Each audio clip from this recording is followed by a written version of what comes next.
حضرت نوح علیہ السلام اللہ کے عظیم نبیوں میں سے ایک تھے۔ اللہ تعالیٰ نے انہیں اس وقت بھیجا جب لوگ گمراہی میں مبتلا ہو چکے تھے۔ لوگ بتوں کی عبادت کرتے تھے اور سچائی سے دور ہو گئے تھے۔ تب اللہ نے حضرت نوح علیہ السلام کو حکم دیا کہ وہ اپنی قوم کو سیدھے راستے کی طرف بلائیں۔ حضرت نوح علیہ السلام نے اپنی قوم کو کہا، صرف ایک اللہ کی عبادت کرو، وہی تمہارا خالق ہے۔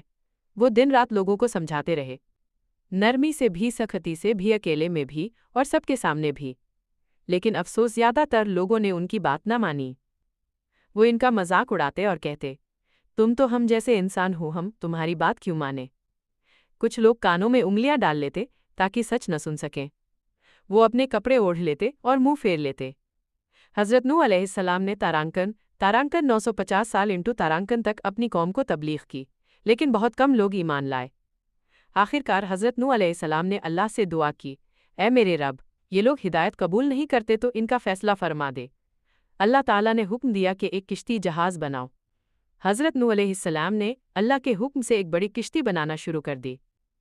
لوگ ان کا مذاق اڑاتے اور کہتے، خشک زمین پر کشتی کیوں بنا رہے ہو؟ حضرت نوح علیہ السلام صبر کرتے رہے اور اپنا کام جاری رکھا۔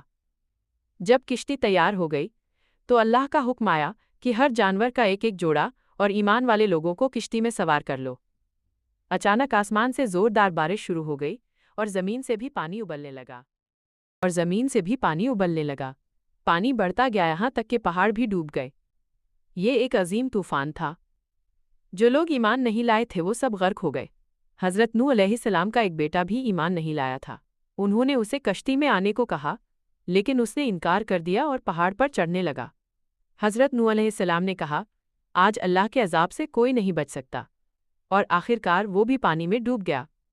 کشتی پانی پر تیرتی رہی اور اللہ کے حکم سے محفوظ رہی۔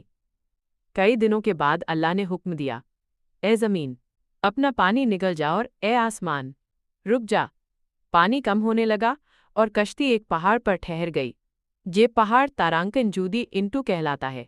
حضرت نوح علیہ السلام اور ایمان والے لوگ محفوظ رہے، اور یوں ایک نئی زندگی کا آغاز ہوا۔ پشپن سبق لیسن۔ حضرت نوح علیہ السلام کی کہانی ہمیں سکھاتی ہے، تارانکن حق کی دعوت کبھی نہیں چھوڑنی چاہیے۔